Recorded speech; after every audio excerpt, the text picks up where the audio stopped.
Assalamu alaikum wa rahmatullah, chers enfants, j'espère que vous allez tous très bien. Je suis aujourd'hui, comme vous le voyez, dans une chambre, sur un matelas, car je vais vous parler des bonnes manières quand on s'apprête à dormir.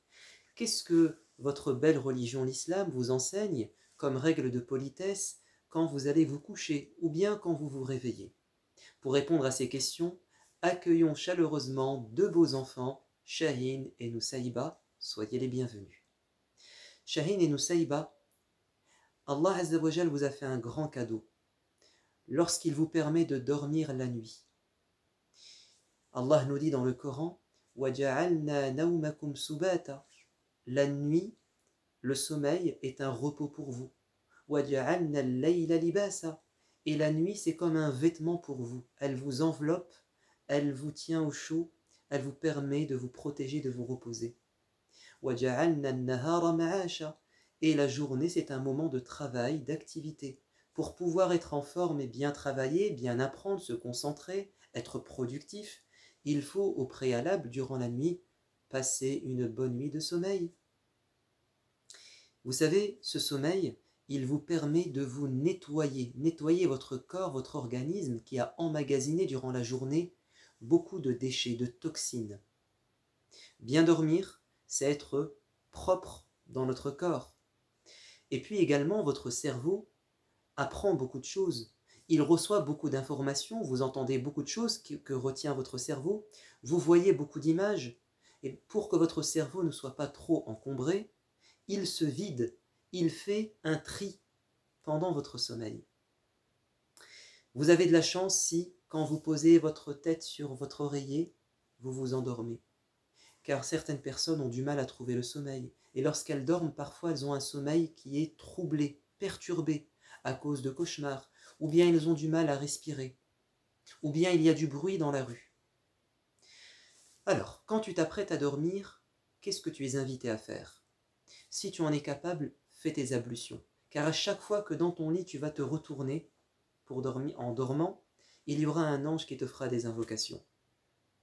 Et puis, si tu es capable de faire comme ton prophète, alayhi salatu wassalam, c'est-à-dire joindre tes deux mains et réciter dans tes mains Qul huwallahu ahad, Qul a'udhu bi rabbil falaq et Qul a'udhu bi rabbin nas, et ensuite tu souffles et tu essuies tout ton corps, alors tu seras protégé par Dieu.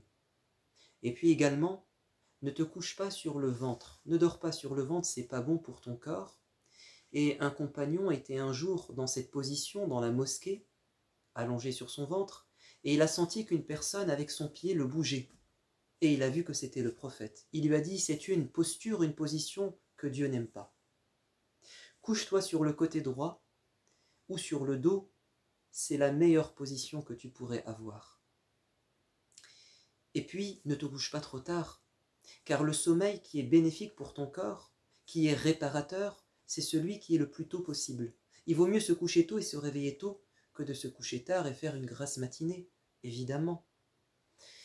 Et puis, il y a une invocation à dire. Bismikallahumma amutu wa ahya. C'est au nom de Dieu que je meurs et que je retrouve la vie. Car quand tu t'endors, tu ressembles à quelqu'un qui meurt, n'est-ce pas? Ton corps ne bouge plus.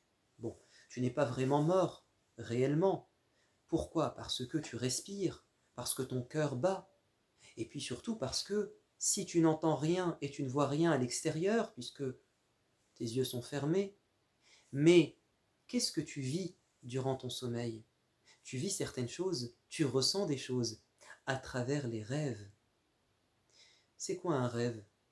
C'est le fait que ton âme est quelque part et elle vit quelque chose. Car tu as un corps, mais tu as une âme. Quand tu dors, tu sais ce qui se passe? Il y a ton âme qui sort. Elle ne sort pas complètement, elle va revenir. Et pendant qu'elle sort, elle va partir dans un endroit et vivre des choses. Et vous savez, il y a 3 types de rêves. Le prophète bien-aimé nous a dit qu'il y a un rêve magnifique, un beau songe qui vient de Dieu.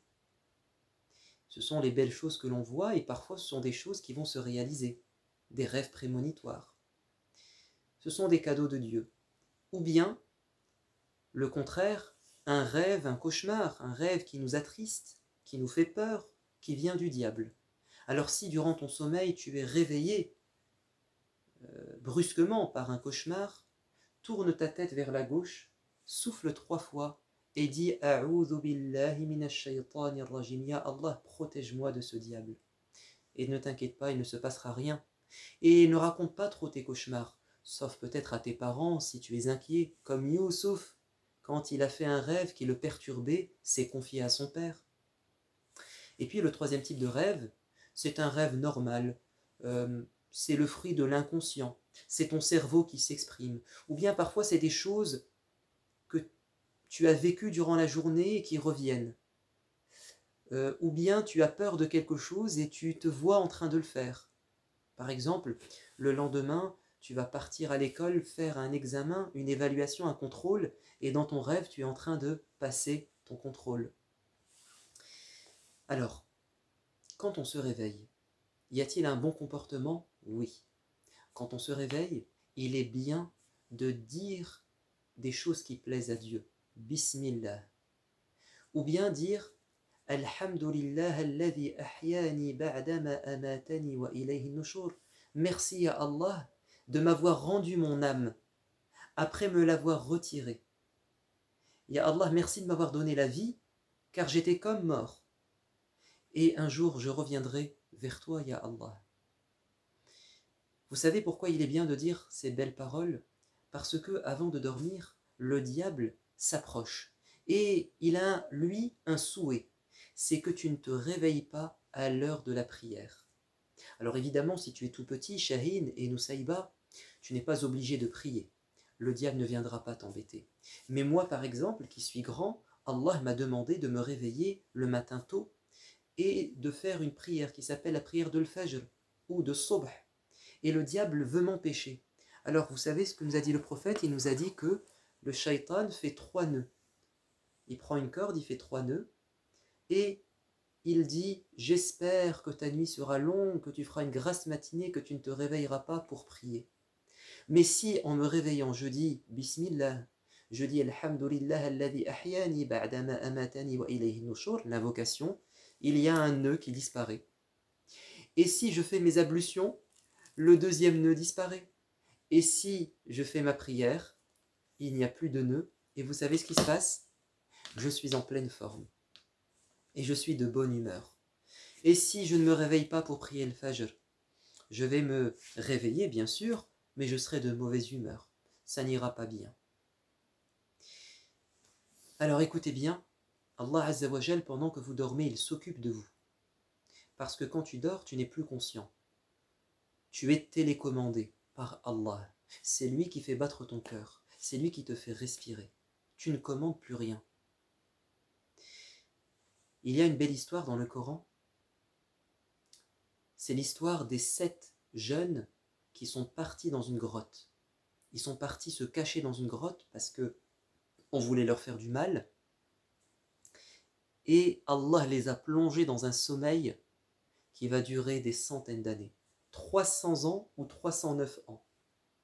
Ils sont restés en train de dormir. Et Allah nous dit qu'il s'est occupé d'eux parce que pendant qu'ils dormaient, il les faisait retourner à droite et à gauche.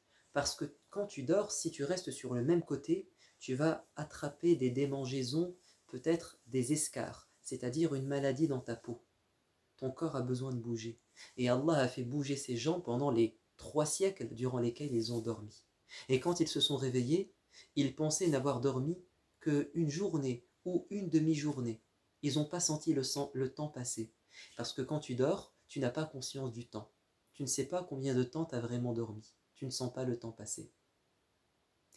Dernier conseil que je peux te donner, avant de dormir, ne prends pas la mauvaise habitude de regarder des écrans.